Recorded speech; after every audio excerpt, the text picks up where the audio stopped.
নমস্কার, আমি রানা সেনগুপ্ত। আজ আমরা রয়েছি কংগ্রেসের বর্ষিয়ান নেতা, প্রাক্তন মন্ত্রী, প্রাক্তন সাংসদ, সারা রাজ্যে যাকে এক ডাকে চেনে সেই প্রদীপ ভট্টাচার্যের সঙ্গে। প্রদীপ দা, আমাদের বেঙ্গল পলিটিক্সে আপনাকে স্বাগত। আপনি তো দীর্ঘদিন ধরে কংগ্রেস করেছেন এবং এটাও দেখা গেছে যে কংগ্রেস হয়তো অফিসিয়ালি যখনও মমতার ওই আন্দোলনে সাপোর্ট করতে যায়নি, তার আগেই আপনি চলে গেছেন আপনার বিখ্যাত জহর কোট পরে, সেই মানে চাপা পাজামা পরে। তৃণমূলে যোগ দেওয়ার কোনোদিন কোনো আমন্ত্রণ আসেনি? বহুবার এসছে, গেলেন না? না, আমি তো কংগ্রেসটা আমি করি কেন, একটা নীতি এবং আদর্শের জন্য। আচ্ছা, প্রত্যেক দলের একটা নীতি এবং আদর্শ থাকে, প্রত্যেকে চয়েস করে নেয় কোনটা তার পক্ষে সুটেবল, তার mental makeup, mental constitution, physical ability কতখানি আছে, সেই পার্টির সঙ্গে যুক্ত থেকে কতখানি সার্ভিস দিতে পারবে, তার উপরে নির্ভর করে এক এক ব্যক্তির এক এক রকমের চয়েসও ভিন্ন রকমের থাকে। আচ্ছা, আমি যতদূর বুঝেছি তৃণমূল কংগ্রেসে যারা গেছে তাদের অনেকটাই কিন্তু গেছে কিছু না কিছু পাওয়ার জন্য গেছে। আমি এটা বলবো না যে তৃণমূল কংগ্রেসের ভেতরে যোগ্য নেতৃত্ব ছিল না, নিশ্চয়ই আছে, এবং তারা ভালো নেতৃত্বও দিয়েছে, মমতা বন্দ্যোপাধ্যায়ও দিয়েছে। কিন্তু যারা তার সঙ্গে যুক্ত হয়েছে তারা সবাই যে কেবলমাত্র আদর্শগতভাবে সিপিএম এর বিরুদ্ধে লড়াইয়ের জন্য গেছে তা নয়। প্রথমটা হয়তো লড়াইয়ের জন্য গিয়েছিল, কিন্তু পরে তার চেহারার অনেক পরিবর্তন হয়ে গেছে। আচ্ছা, সেই জন্য আমি মনে করেছি যে আমি কংগ্রেসে আছি, একটা প্রাচীনতম দল, আমি কেন এটা ছেড়ে যাব। কংগ্রেসের আগে এই অবস্থা কেন? আপনারা তিনটে কারণ আছে। আচ্ছা, প্রথম কারণ হচ্ছে কংগ্রেসের সাংগঠনিক মমতা ব্যানার্জি চলে যাওয়ার পর কংগ্রেস যখন খণ্ডিত হয়ে গেল, তখন কংগ্রেসের ভেতরে যে লিডারশিপটা ছিল, ভাইব্রেন্ট লিডারশিপটা যারা দিতেন বিভিন্ন জেলায়, ব্লকে, সেই স্লটটা সেই সকলেই প্রায় চলে গেল তৃণমূল কংগ্রেস। ফলে কংগ্রেসের মধ্যে যে রেসিডিউরটা পড়ে রইল, তারা কিন্তু অনভিজ্ঞ ছিল। আচ্ছা, সাংগঠনিক দিক দিয়ে তাদের চিন্তাধারাকে পরিপক্ক করতে সময় লাগছে। সেই সব কারণে তাদের পক্ষে আমরা তৃণমূলের সঙ্গে পাল্লা দিয়ে চলতে পারিনি। 2011 সালে কংগ্রেস এবং তৃণমূলের জোট সরকার তৈরি হলো, কিন্তু তার কয়েক মাস পরেই দেখা গেল মান্নানের মতন নেতারা এবং কংগ্রেসের প্রায় অধিকাংশ নেতাই সরকারের বিরুদ্ধে বিষোদ্গার করছেন আর কি, এবং আলটিমেটলি আপনার সরকার এটা ব্যাপারটা, এটা সরকারের মধ্যে খুব বেশি একটা যে সংঘাত হয়েছিল বলে অন্তত আমার জানা নেই। আচ্ছা, যারা সরকারে ছিলেন তারা বলতে পারবে, আমি তো সরকারে ছিলাম না। আমার যেটা মনে হয়েছে সেটা হচ্ছে এই যে কংগ্রেসের অফিসগুলো দখল নেবার একটা প্রবণতা তৈরি হয়ে গেছিল গ্রাউন্ড লেভেলে তৃণমূল কংগ্রেস। আচ্ছা, আচ্ছা, এবং সেটাকে আমরা কোনোভাবে নিবৃত্ত করতে পারছিলাম। আচ্ছা, সেটা নিয়ে কিন্তু দলগত একটা সংঘাতের চেহারা তৈরি হয়েছিল, এবং তারই ফলে এই মিনিস্ট্রি থেকে কংগ্রেসকে চলে আসতে হচ্ছে। এবং আমি যতদূর জানি তাতে সেই সময়ে তৃণমূলের অনেক নেতারাও চাননি যে কংগ্রেস সঙ্গে থাকুক। আচ্ছা, এবং তারা প্রকাশ্যে বিবৃতিও দিয়েছিলেন, এবং তারই পরিণতিতে সংঘাতটা যখন দলীয় স্তরে একটু ঘোরালো হয়ে গেল, তখন আমরা মিনিস্ট্রি থেকে চলে আসতে বাধ্য হলাম। আপনারা এই মিনিস্ট্রি থেকে সরে এলেন, সরকারি মানে রাজ্য সরকার থেকে, এবং তৃণমূলও দেখা গেল সেন্ট্রাল মিনিস্ট্রি থেকে নিজেদের নাম মানে নিজেদের সরিয়ে নিল। না, সেটা তো অন্য ব্যাপার ছিল। সেন্ট্রাল গভর্নমেন্টে মমতা বন্দ্যোপাধ্যায় রেলমন্ত্রী ছিলেন, তিনি যে কোনো কারণেই হোক বিজেপি মিনিস্ট্রির সঙ্গে তার সংঘাত হল। আচ্ছা, এবং তিনি সিদ্ধান্ত নিলেন আমি বিজেপির মন্ত্রিসভা থেকে পদত্যাগ করে কংগ্রেসের সঙ্গে হাত মিলিয়ে বাংলার মাটিতে আমি সরকার গঠন করব। সেই জন্য তিনি কংগ্রেসের সঙ্গে হাত মেলান। প্রণববাবু তখন প্রদেশ কংগ্রেসের সভাপতি, প্রণবদার সঙ্গে তার বিস্তারিত কথা হয়েছিল, আসন বন্টন করে তারপর লড়াই হয়েছিল। এই যে আপনাদের পক্ষে এই যে বিচ্ছেদ হলো, তৃণমূল আপনাদের থেকে দূরে সরে গেল, অথবা মানে পরবর্তীকালে আর কি, যে দুটো সরকার থেকে একটা থেকে আপনারা সরে গেল, একটা থেকে তৃণমূল সরে গেল, এর ফলে কি এটা কি ভুল হলো? দুপক্ষের থেকেই একটা ভুল হলো? দেখুন, এটা অ্যাসেসমেন্টটা তো যারা ইতিহাস লিখবেন তাদের বলতে হবে। আচ্ছা, আমি দেখুন, একটা দল ভেঙে গেলে স্বাভাবিকভাবে সেই দলের ক্ষতি হয়ই হয়। আচ্ছা। ভার্টিক্যালি যদি দলটা ভেঙে যায়, এখানে তো ভার্টিক্যালও ভাঙেনি, এখানে বড় অংশটাই চলে গেছে তৃণমূলে, ছোট অংশটা আমরা পড়েছিলাম, তার ফলে আমাদের ক্ষতি হয়েছে। এই রাজ্যে বিজেপিকে ঠেকাতে কংগ্রেসের কি উচিত তৃণমূলের কাছাকাছি আসা? দেখুন, এটা তো এক হাতে তালি বাজার ব্যাপার নয়। আচ্ছা, এটা আমি একটা বলে দিলাম হ্যাঁ উচিত, এটা অর্থহীন কথা হয়ে গেল। আমি এরকম অর্থহীন কথা বলতে রাজি নই, এবং আমি কখনো বলিনি আমার জীবনে, আজও বলবো না। আচ্ছা। যদি কোনো পার্টি, সে যে পার্টির সঙ্গে হোক, আরেকটা পার্টিকে যদি মেলবন্ধন করতে হয়, হ্যান্ডশেক করতে হয়, জোট বাঁধতে হয়, তাহলে দুটো পার্টির লিডারশিপকে বসতে হবে, বসে কর্মসূচি তৈরি করতে হবে, একসঙ্গে মুভমেন্ট করতে হবে, করে একটা জায়গায় তারা পৌঁছতে পারে, এবং সেটা শক্তিশালী হয় বলে আমার মনে হয়। সিপিএম এর সঙ্গে এই যে নির্বাচনী জোট হচ্ছে এখন কংগ্রেসের, এটার ফলে কি নিচুতলার কর্মীরা মেনে নিচ্ছেন ব্যাপারটা? দেখুন, এটা নিয়ে খুব ইয়ে আছে, কন্ট্রোভার্সি আছে, বিতর্ক আছে। আচ্ছা। বিতর্কটা এরকমই, ইলেকশনে আমরা অনেক সময় দেখেছি যে আমাদের যারা সাপোর্টার, গ্রাউন্ড লেভেলের সাপোর্টার, যারা ট্র্যাডিশনালি কংগ্রেসকে ভোট দিয়ে আসছে, তারা সিপিএম কে ভোট দিতে চায় না। আচ্ছা। আবার সিপিএম এর যারা ট্র্যাডিশনাল ভোটার, যারা জন্মের পর থেকেই কংগ্রেস বিরোধিতা করে সিপিএম করে এসেছে, তারা কংগ্রেসকে ভোট দিতে চান না। সেই জায়গাটায় মেলবন্ধন করা ভেরি ডিফিকাল্ট হয়ে গেছে, কিন্তু এটা আমরা সাস্টেন একটা এফোর্ট নিয়েছিলাম। এখন দেখা যায় ভবিষ্যতে কি হয়। এই যে মমতাকে বহিষ্কার করে কংগ্রেস খুব ভুল করেছিল, আপনি এরকম একটা এটা আমি আগেই তো বলেছি, প্রকাশ্যে মন্তব্য করেছিলেন, তো আজকেও কি আপনি সেখানেই দাঁড়িয়ে আছেন? হ্যাঁ, এটা ঘটনা, এটা তো ঘটনা। এবার সেখানে দাঁড়াবার, আবার কি দাঁড়াবার, বসা, দৌড়বার কোনো ব্যাপার নেই, এটা একটা ঘটনা। আমি ঘটনাটাকে ব্যাখ্যা করেছি, ব্যাস। নতুন সভাপতি তিনি কি পুরনো লাইনেই হাঁটবেন, মানে অধীরের লাইনেই হাঁটবেন? না, এটা ওকে জিজ্ঞেস করবেন, আমি কি করবো। আচ্ছা। ও দৌড়বার, ও জেলায় জেলায় যাচ্ছে, পরিশ্রম করছে, আমরা ওকে হেল্প করছি, আমি চাই ও সাকসেসফুল হোক। আপনাদের এই যে হতশ্রী অবস্থা, এইটা কাটানোর জন্য আপনি কি রাজীব বা রাহুল, আমি রাহুল গান্ধী কাছে 2-3খানা চিঠি দিয়েছি, আরো লিখবো, এবং দিল্লিতে আমি শিগগিরই যাব, গিয়ে ওনাদের সঙ্গে বিস্তারিত কথা বলবো। শুভঙ্কর সরকারের সঙ্গে আমি কথা বলেছি, আরো কথা বলবো কিভাবে আমরা রিভাইভ করতে পারি, আমরা যে জায়গাটায় পড়ে আছি সেখান থেকে কিভাবে উঠে আসতে পারি। পরিশ্রম সাধ্য ব্যাপার, খুবই পরিশ্রম সাধ্য ব্যাপার। পরিশ্রম সাধ্য মানে কি? সাধ্য ব্যাপার। কেন পরিশ্রম সাধ্য ব্যাপার বলছি না, দেখুন আমরা দুটো মিছিল করলাম, তাতে কিন্তু কংগ্রেস, এটা প্রয়োজন আছে, মিছিলের দরকার নেই তা নয়, কিন্তু দুটো মিছিল করলাম, 10টা মিছিল করলাম, কংগ্রেস রিভাইভ করলে এটা কিন্তু করবে না। পশ্চিমবাংলায় প্রায় 72 থেকে 74,000 বুথ আছে, প্রত্যেক বুথে যদি আমার একটা কোনো লোক না থাকে, তাহলে পরে আমি ভোট যুদ্ধে লড়বো কি করে?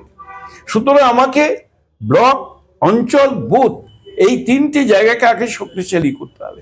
3টে জায়গায় শক্তিশালী করার জন্য লোকাল লেভেলের যে ইস্যুগুলো রয়েছে, যেগুলো প্রতিদিন মানুষকে ফেস করতে হচ্ছে ব্লক স্তরে, বুথ স্তরে কিংবা অঞ্চল স্তরে, তাদের সঙ্গে কথা বলে ওই ইস্যুগুলো নিয়ে, ওই ইস্যুগুলোর ভিত্তিতে মুভমেন্ট জেনারেট করতে হবে। তাহলে পরে কিন্তু লোকের মনে, হৃদয়ের মধ্যে আমাদের একটা স্থান তৈরি হবে।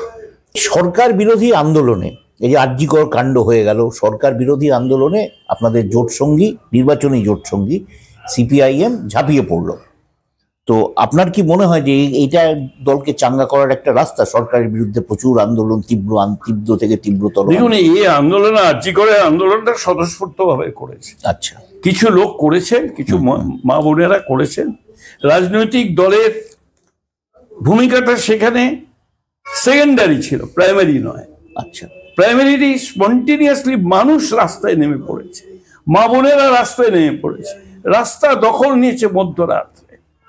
আমরা মিছিল করেছি, সিপিএমও মিছিল করেছে, সিপিআই মিছিল করেছে, অন্য দলগুলো মিছিল করেছে, সবাই এই লড়াইয়ে সামিল হতে চেয়েছে, এটা তো অস্বীকার করার কিছু নেই।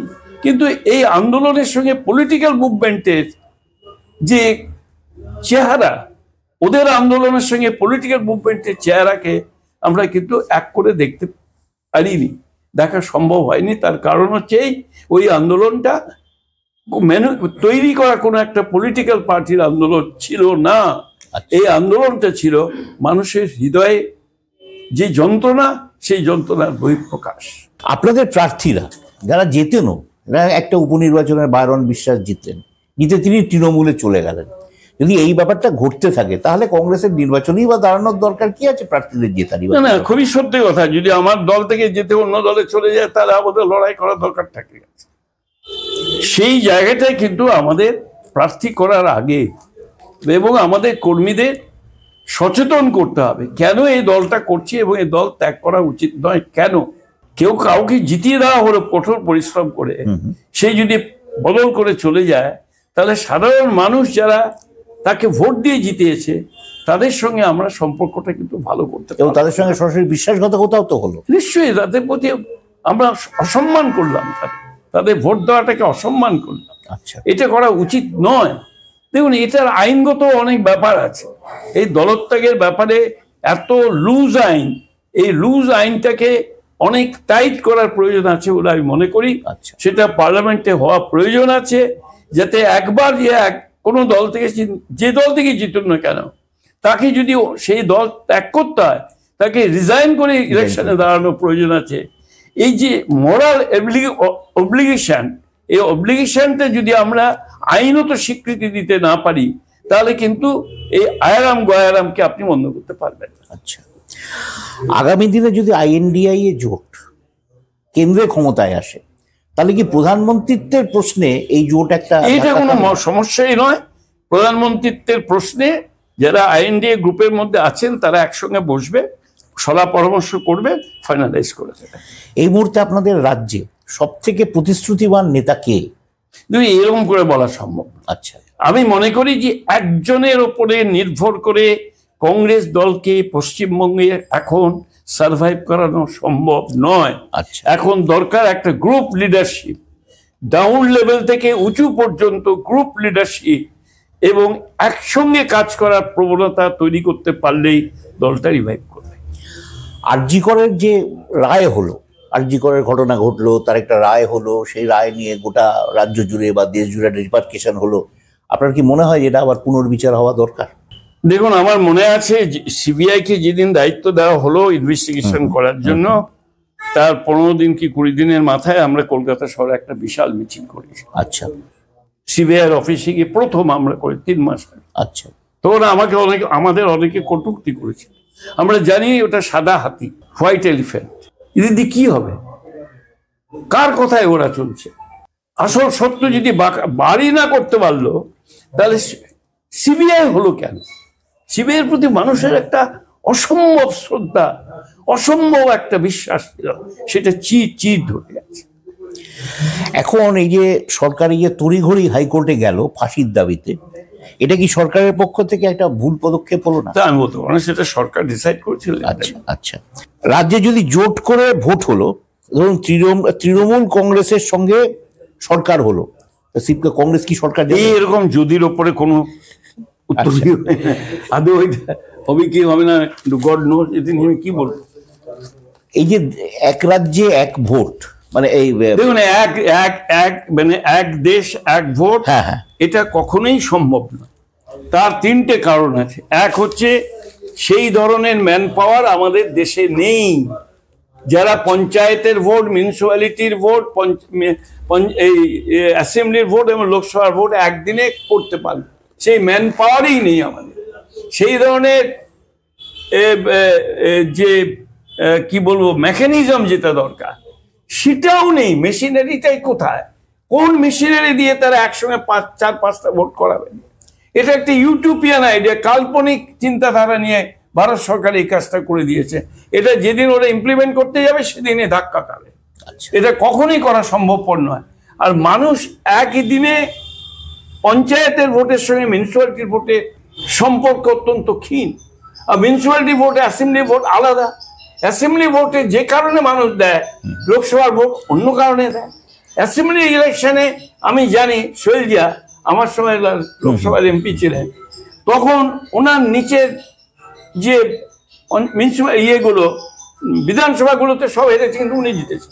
আচ্ছা, এরকম বহু জায়গায় আপনি দেখবেন নিচে হেরে গেছে কিন্তু ওপরে জিতেছে, ওপরে হেরে গেছে নিচে জিতেছে। আরো নিচে যান, দেখবেন সেখানে জিতেছে বা হেরে গেছে। এগুলো নির্ভর করে লোকাল ফিলিংসের ওপরে, ক্যান্ডিডেটের ওপরে। লোকসভার ইলেকশনটা, বিধানসভার ইলেকশনটা highly political election. Panchayat municipality election প্রার্থীর ইলেকশন, সেখানে পার্টির বিষয়টা প্রাইমারি নয়। প্রাইমারি হচ্ছে প্রার্থীকে, কাকে দিয়ে আমার পাড়াটা ভালো থাকবে। কিন্তু লোকসভা ভোটটা পাড়া ভালো থাকার নয়, দেশের ভালো কাকে দিয়ে হবে। একটা পলিটিক্যাল ইলেকশন, একটা পার্সোনাল, প্লাস আদারওয়াইজ অন্যান্য বিষয়গুলো। আপনি তো অনেক প্রধানমন্ত্রী দেখেছেন আপনার মানে রাজনীতিক জীবনে আর কি।